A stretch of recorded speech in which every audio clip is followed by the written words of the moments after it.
Some shows up in Ohio, and then went home for Yeah! Yeah, Ohio. I was excited about it too. Went home for a day, and we fired back up earlier in the week down in Atlanta.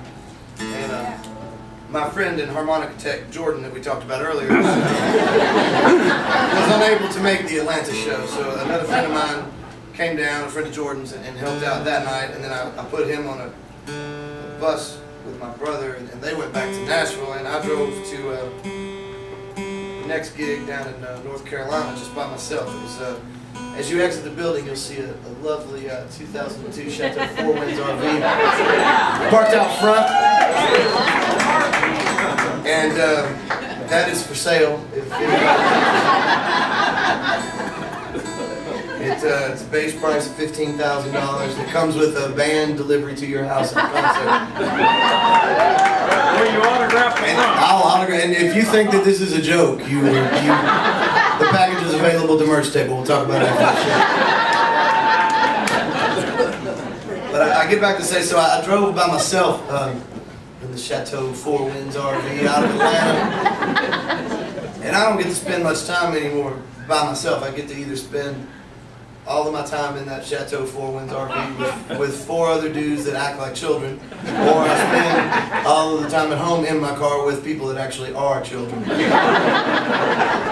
was kind of nice just to drive in the quiet. I thought, at first I was like, I'll listen to some new records, and I just drove in silence the whole time, like a bitter old man. As happy as I could be in my damn RV. And I pulled into this truck stop to sleep for the night, and there was another RV, and it had a trailer on it, so I suspected it was a stinky old rock band. And it was. These dudes got out and looked even more homeless than I did. Younger fellas, though, and just looked like they hadn't eaten in like 4 months. It reeked of alcohol and cigarettes in the truck stop. I thought, man, I don't miss that shit at all. And then about 14 girls got off the bus after that. And I thought, I miss it a little bit.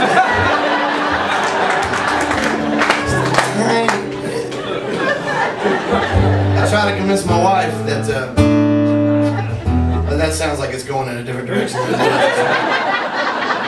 I tried to convince my wife that I don't ever want to do those things again, and that's true. I had my glorious time as a single rock and roll musician, and I enjoyed damn near every second of it. And but now I don't want to go back. I don't want to do that again. I have my wife and I have my children, and I like being at home with my family. But I want her to understand that occasionally I need to be able to look back on those moments and just smile. I don't have to tell her about it. We don't have to discuss details. But as a man, I need to be able to just go. And so I don't know if she'll let me do that, and if anybody puts that on YouTube, I'll find where you live. She may not let me reminisce fondly about it, but I can write a song about it and say it's about somebody else, and it goes like this. It's called The Bad Old Days, and it's from the new record. It goes like this.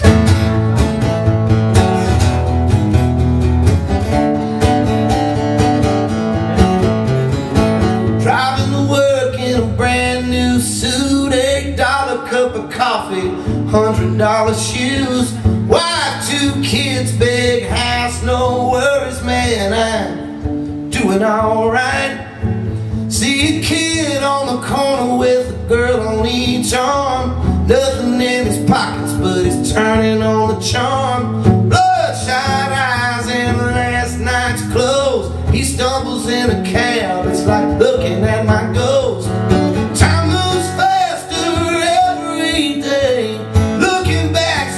Brings a smile to my face. The women in whiskey and wicked ways. Sometimes I long for those bad old days.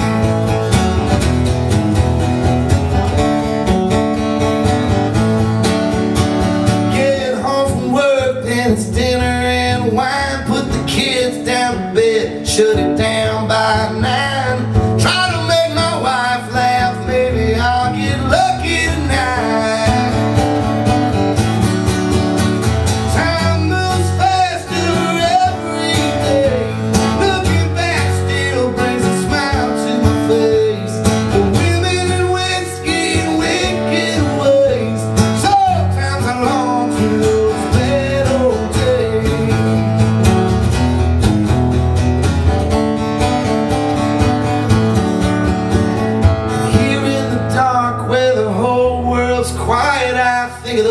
days.